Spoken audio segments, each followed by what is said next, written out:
Welcome to the Cancer Support Suffolk podcast. Join me, Mark Murphy, and my brilliant guests as we talk about life before, during and after cancer. Hello, I'm Mark Murphy, the CEO of Cancer Support Suffolk, and welcome to our latest podcast supported by the Suffolk Community Foundation and the Suffolk and North East Essex Integrated Care Board. This time we're talking to Phoebe Osborne from the East of England Asbestos Patient Support Group, which is a monthly support group with asbestos-related illnesses at the heart of those who attend. Phoebe, thank you very much for joining us on this latest podcast. It's really good to see you. You've come along to quite a few of our events, so we know each other reasonably well. But asbestos, as soon as you hear that, people go, oh, okay, we know now it's dangerous, don't we? But back in the day, it was used so much, used everywhere.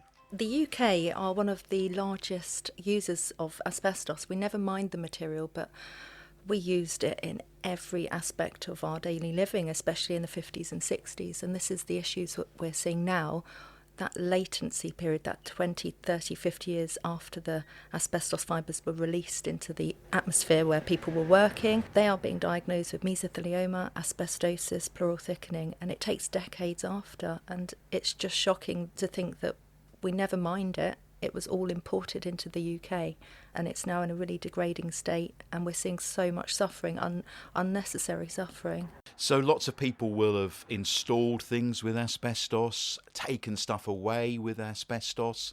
I, as a young 16-year-old apprentice lorry mechanic, would rough up lorry brake shoes, and the asbestos stuff would be all over me in my overalls. So lots and lots of people have been exposed to it. Pretty much everyone has been exposed to some level of background dust. The background exposure levels are significant, especially if you've worked in a trade. So if you're a plumber or an electrician or a carpenter, your levels of asbestos exposure are very high. But we're also seeing a lot of people who've had secondary exposure, so they've not actually worked directly in a trade, but they may have washed their husband's overalls or their son's overalls if they were still living at home. And we're also seeing people who've worked in healthcare settings, so doctors, nurses, or people who've worked in government buildings in the local authority who've been exposed to asbestos by just simply being in their working environments in their office, where either asbestos hasn't been managed properly over the years or it's been removed in a very poor manner, especially in the 80s when there was a lot of focus on asbestos removal but not necessarily done in a safe manner. And now we're seeing the after effects of that. I can remember very clearly my next door neighbour, Arthur, and we used to have asbestos garages. Yeah, there's still many of them around today. I've got a garage at home which has got concrete walls but it's got an asbestos roof. And we were only discussing the other day what to do with that. But I can remember Arthur, and I can remember the garage roof had got moss on it, and he liked everything neat and tidy. So I remember one summer that he was on that asbestos roof with a wire brush, brushing. Scrubbing it down, and that's definitely the absolute worst thing you should do. You should leave it in situ. Ideally get it removed by a specialist. It does cost money. He didn't know. You see, he didn't know then. We're talking about the 1970s. He didn't know. He just wanted it clean, so I think he wanted to paint it. And then a few years down the line, he had issues. We're much more aware now, aren't we? And there are specialist companies that deal with removal? There are, but we still see a lot of fly tipping across the whole of the country. People aren't willing necessarily to pay for the asbestos to be removed. They think, oh, it's white asbestos, it's concrete asbestos, it's not as dangerous as the blue or the brown lagging. That's simply not the case. Any asbestos is dangerous. The second you start breaking it up, the fibres are liberated into the air. Once you start inhaling those fibres, it's not a single fibre, it's not as singular exposures as that, but cumulative exposures over weeks or months, it's really dangerous. So if you're sanding down every summer to repaint your garage, that is something that is potentially very dangerous. So don't do it. And pay for the specialists. And we'll talk more about your support group in a moment or two, but you deal with people who have had these kind of exposures? Yeah, I actually wear two hats. I'm a solicitor, that's my profession. I've worked specialising in asbestos claims for over 13 years now. But when I first started this work, I recognised that support groups was something that was happening all across the country. There's some really huge national charities that have been running for 20 odd years, and they really inspired me to get involved with support groups, because you can't just do the legal aspect of the claim. A person has to be treated holistically. It's one thing to get someone compensation, but to actually provide that peer support. Thankfully, really privileged that my firm allow me to give up one day a month to facilitate the support group. Oh, that's fantastic. I mean, so you were seeing firsthand what people were going through and thinking, actually, I need to do something more than just the day job here. Absolutely, and that's quite motivating. People say, oh, cancer, it can be quite depressing. And, well, it can be, but equally so, joining people to make those friendships, you see a real change in how they're coping. Some people are given a diagnosis, they go home, they completely ruminate, they don't cope at all, especially if they're single or living alone or widowed. And what we try to do is bring people, like-minded groups together. They probably would never have met in normal circumstances, but they make friendships, and some of them are friends outside of the group. And I'd like to think that I help facilitate. I don't make people communicate with each other, but they're in a group. So are they people that come from trades in the main? Yeah, real mix. We did some feedback with the group only a few weeks ago, and we've got a real mix. It's 50-50 of men and women. We've got a lot of former tradespeople. We've also got, so your plumbers, your engineers. We've got a lot of widows who've attended with their spouses. We've got people who've had secondary exposure. That's quite common, actually. People think, oh, I've not worked with it. How come I've got mesothelioma? But actually, low levels of asbestos can actually cause mesothelioma, unlike the other diseases such as asbestosis, where you have to have very long, prolonged, heavy exposure. I could get technical, but I won't on this podcast. But they are really specialist. So there are various different illnesses that can come from asbestos exposure? Yes. There's asbestosis, which is a fibrosis of the lung, which can be very slow progressing, but terrible for symptom control, breathlessness, cough, and things like that, and it can be terminal. We've got pleural thickening, which again, it reduces lung function, quality of life, and then mesothelioma, which is the terminal form of the cancer, and there's various subtypes. So there's some quite aggressive subtypes, sarcomatoid, but we're seeing people are responding better to immunotherapy. And when I started, it was only chemotherapy that was available. Oh, it's amazing. I mean, it's still a huge shock when you get a diagnosis, but treatments have come a long, long way, haven't they, and continue to improve all the time. Yeah, and that's part of the group as well. We want to bring people together who are at different stages in their pathway. They may have just had a diagnosis. They may be on their second or third line of immunotherapy. They share how they're managing their side effects, everything from a sore mouth to rashes and what body wash they're using. It's really personal, and no one's ever forced to talk about anything, but we find that people, they group off into little chats and they're sharing that information. And so when you get diagnosed with this, is it late onset often when people get diagnosed? We talk here at Cancer Support Suffolk always about early diagnosis, so I'm thinking persistent cough potentially is one of the things to look out for? Absolutely. Weight loss, a lot of the normal signs and symptoms, they can be put down to other things. And what we're seeing in women, we put them down to other symptoms such as perimenopause or menopause. So the night sweats could be something that women would think, well, that's just my age. But actually, that could be an underlying cancer. The best thing that you can do is talk to your GP. But we are sadly still seeing people who aren't necessarily able to meet with their GP in a timely fashion, or when they do meet their GP, they're given antibiotics maybe a couple of times without being sent for a chest x-ray. So if you've been exposed to asbestos, or if you have been a past smoker, tell your GP, get that referral for a chest x-ray. That may then trigger a CT scan or an MRI or PET, because mesothelioma is actually really hard to diagnose. You need to have biopsies taken, fluids inconclusive, but all of those initial side effects, so hoarse voice, losing weight, definitely don't ignore it. But it's so easy to ignore things when you're busy. So if you go and you get a clean X-ray, then you're okay, are you? Absolutely. Yeah. A lot of people have pleural plaques, which is scarring of the lung, which is it shows that you've been exposed to asbestos, but pleural plaques doesn't necessarily always progress into another disease, but it's definitely something to be aware of if that is ever picked up. I ask personally because I always have a chest x-ray. It seems about every year I have a chest x-ray, and they've always been clear so far. So if you've had exposure, you do need to be aware, don't you? You do need to have that in the back of your mind, that if something does start to feel a bit odd, raise that. And I raised that when I talked to the GP. You know, I had the man flu stuff at Christmas and was coughing a lot, and the GP had said, oh yes, you're worried about asbestosis, aren't you? And whatever. So yeah. So we discussed it again then.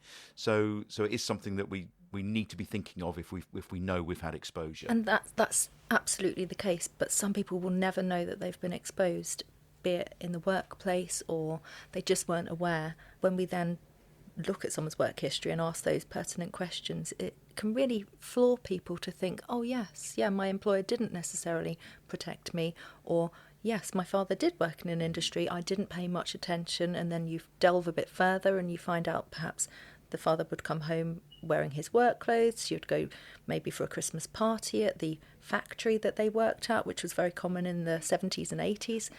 Nowadays, those days are over. They don't happen anymore, do they? No, not so much. No. Works dues are a thing of the past. But all of those exposures, you wouldn't necessarily know. We've all been exposed. And we talked about early diagnosis being crucial, treatments improving all the time. You say you're a solicitor as well, and so you deal with claims. So I remember there was a big fuss about Cliff Key Power Station in Ipswich at one point.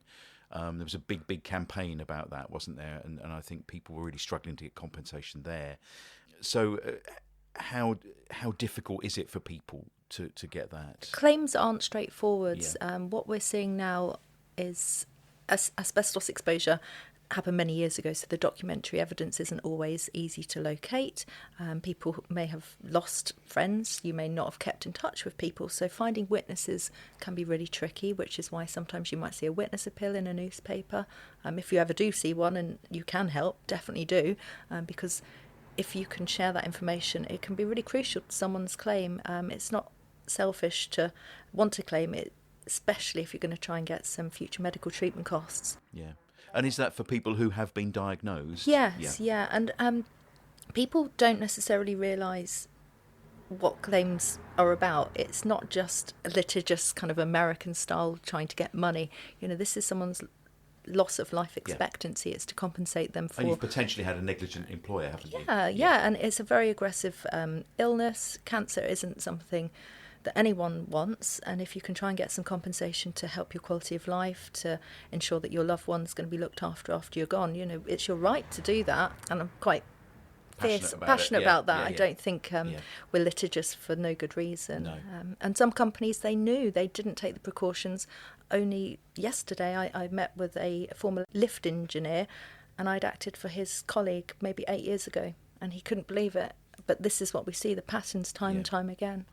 At some point we will reach a peak, will we? Because we're much more aware of asbestos and the dangers of it now. But the look on your face, that's a way away yet, isn't it? Professor Pito predicted it was going to be in 2020. We're still not seeing that peak. The numbers have reduced to a certain extent, which is positive, but we're now seeing a greater number of women that just haven't really got any clue how they've come into contact, and that's when we look at their work history, their schools, and schools are a huge problem. A lot of the 50s and 60s class-built schools that we see all across the county, they were pretty much 90% asbestos, the columns, the panels.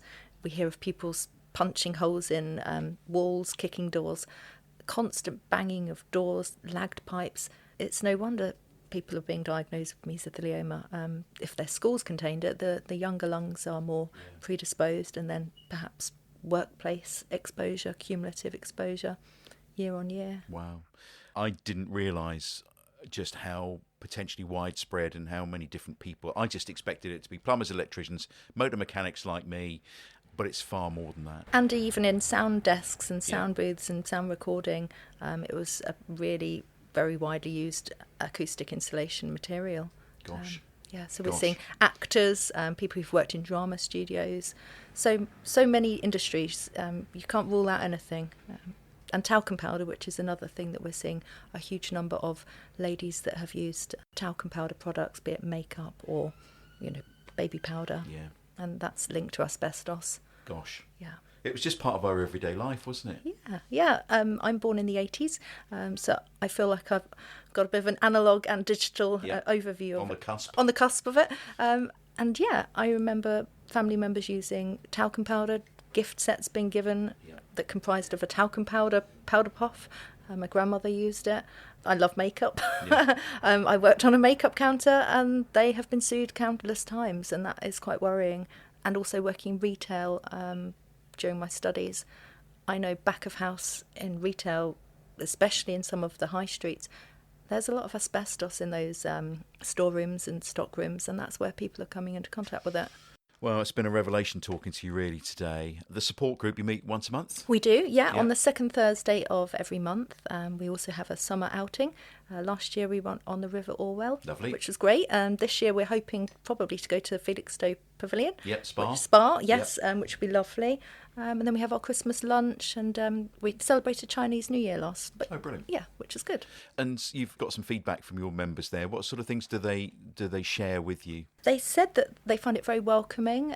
They just enjoy meeting other people. There's no pressure for them to talk. We share information. There's a table of information literature that people can help themselves to. It's free of charge. It's just knowing that you're part of a group of other people that know exactly what you're going through. And if people want to find out more, they can drop you an email? Yes, they can, or they can go on social media, or just pop along. You don't have to book to attend, just turn up.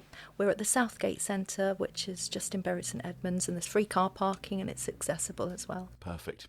You get people from all over coming? Yeah, we've got a few people who come from Lowestoft, we've got people who come from Norfolk.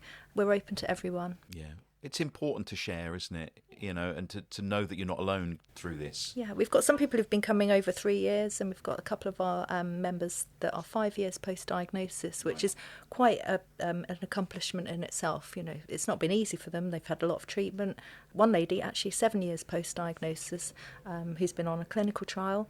And that's really inspiring for other people, especially if they're making that decision of whether they go for immunotherapy or if they decide to go for best supportive care. Yeah. Well, look, thank you for joining us on the podcast. It's been really fascinating, and a thank you for the work that you do to fight for these people who have been exposed to this asbestos over the years and running the support group. So, Phoebe, the best way for people to get in contact, you say socials, email. Can you give us the details of where to find those? Yes, yeah. We have a website, East of England Asbestos Patient Support Group. We're also on Facebook, X, Twitter. Not that so many of us use it anymore. And you can always send us a message on Facebook Messenger, and we'll tend to get back to you within a few days. Okay, well, that's brilliant. Thank you very much for joining us today. Keep up the good work.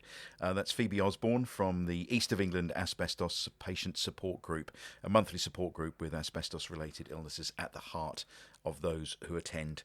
That's it for this week. Thank you for listening to the episode. If you'd like more information about what we do here at Cancer Support Suffolk, you can visit our website as well, cancersupportsuffolk.co.uk, or call us on 01473 211 884. That's 01473 211 884. We cover the whole county, but we're based in central Ipswich. Cancer Support Suffolk is passionate about educating and supporting the people of Suffolk, and as a registered charity, we rely on donations and fundraising to be able to continue our vital work in the community. So if you feel that you can help us to help others, then please do get in touch. For now, thank you for listening, and goodbye.